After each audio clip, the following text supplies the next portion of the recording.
कहानी है रामपुर गांव की, जहां के मर्द महिलाओं को हमेशा नीचा दिखाने की कोशिश में रहते। अरे अभी तक खाना नहीं आया, क्या मुझे एक और शादी करने की जरूरत है? नहीं जी नहीं, ऐसा मत करना, वरना मैं कहाँ जाऊंगी। खाना लेकर मैं अभी आई जी। गांव की पंचायत में भी फैसले हमेशा औरतों के खिलाफ ही रहते। मैं जो फैसला सुनाता हूँ वो भगवान की आज्ञा होती है। इस लड़के ने अपने मन से शादी करके अच्छा नहीं किया। लड़के को घर भेज दो और इसकी शादी इसकी जाति की किसी लड़के से करवा दो, लेकिन ये लड़के, इसे तो गांव के बाहर निकाल दो। नहीं नहीं जमींदार साहब, ये क्या बोल रहे हैं?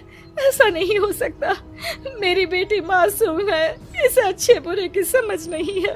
अरे कहाँ जाएगी ये बेचारी? कहाँ जाएगी? इतनी चिंता है तो पूरे परिवार का गांव निकाला कर देते हैं।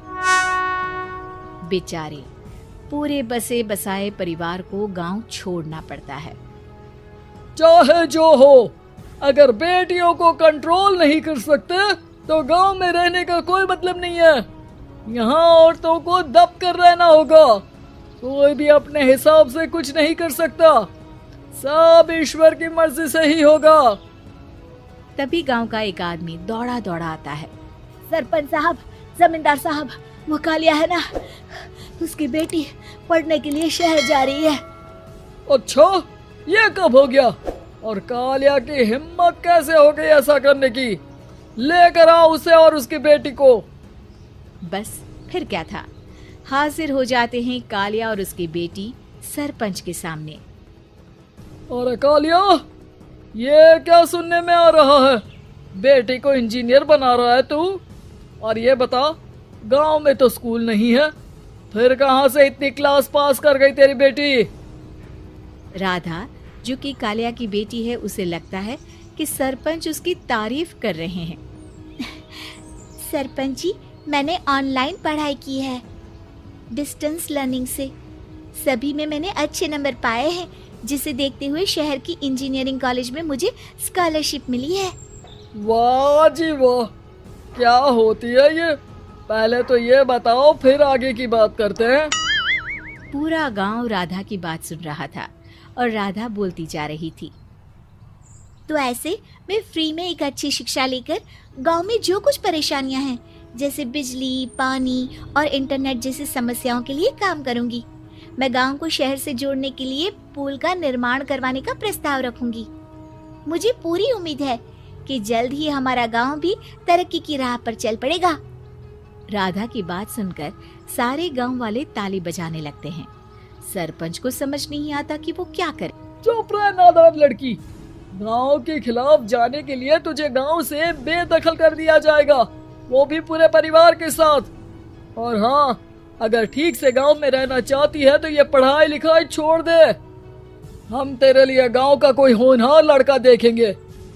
तभी गांव का एक आदमी बोल पड़ता है। अरे नहीं नहीं सरपंच जी, राधा बिटिया जो बता रही है, अगर वैसा हो जाए तो हम लोगों को पैसा कमाने के लिए बाहर नहीं जाना पड़ेगा। हाँ जी, और ना ही कोसों दूर पानी के लिए भटकना पड़ेगा।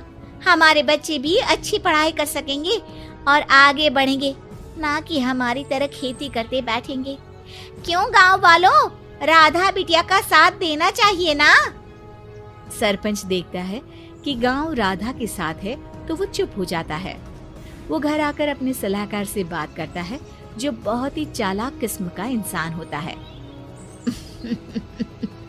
अरे सरपंच साहब, आपको बहुत ही होशियारी से काम लेना पड़ेगा।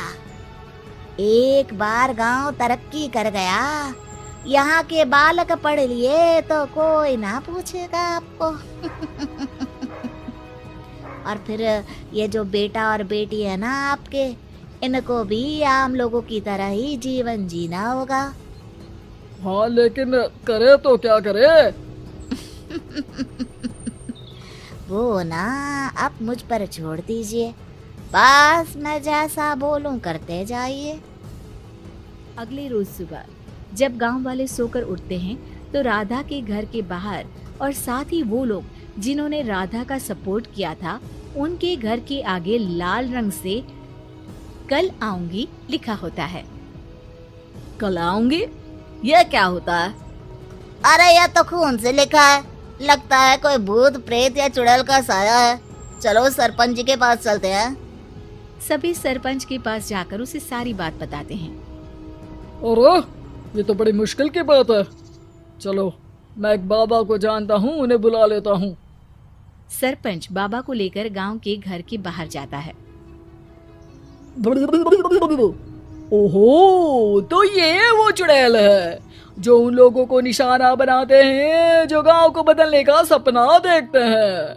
वो गांव को ऐसे ही संपन्न देखना चाहती है, वो नहीं चाहती कि कोई बाहरी यहाँ का कायाकल्प करे। क्या तुम लोगों में से किसी ने गांव को बदलने की सोच रखी है? तभी राधा की माँ रोते रोते आती है। मेरी राधा घर से गायब हो गई है। अरे कोई तो बचाओ, मेरी बच्ची कहाँ गई?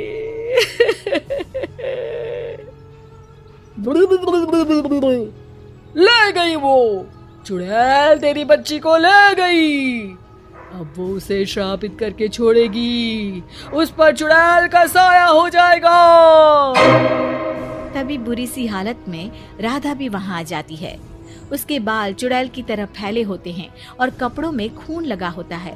सभी राधा को देखकर डर जाते हैं। माँ, पता नहीं मुझे कौन उठा कर ले गया था। अरे दूर दूर हो जा चुड़ैल, अब हम लोग इस गांव में नहीं रुकेंगे। अरे कैसी बातें कर रहे हैं आप? कल तो आप मेरे भरोसे गांव का हुलिया बदलने, अपने बच्चों को पढ़ाने और तरक्की उन्नति की बात कर रहे थे, तो आज क्या हो गया आपको?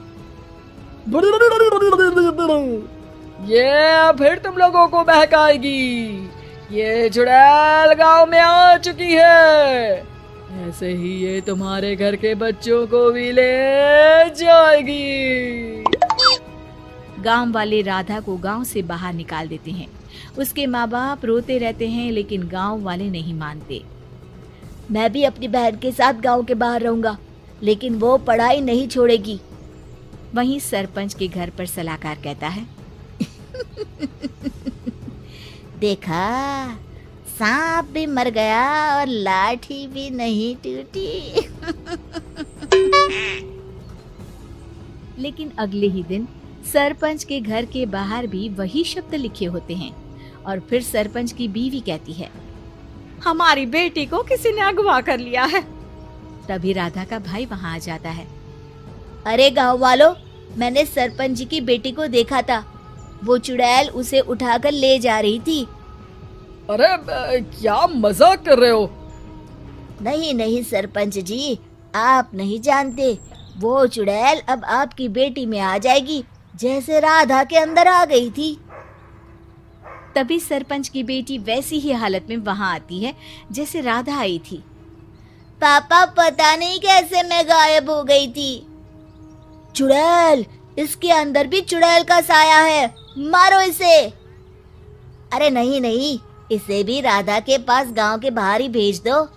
अरे चुप रहो, मेरी बेटी कहीं नहीं जाएगी और चुड़ैल बुड़ैल कुछ नहीं होता है। अरे कैसे बात कर रहे हो सरपंच जी? आप तो बोल रहे थे कि आपका फैसला भगवान का ज्ञान होता है, तो अपने पर बात आई तो अब आप ऐसे बोल रहे हैं।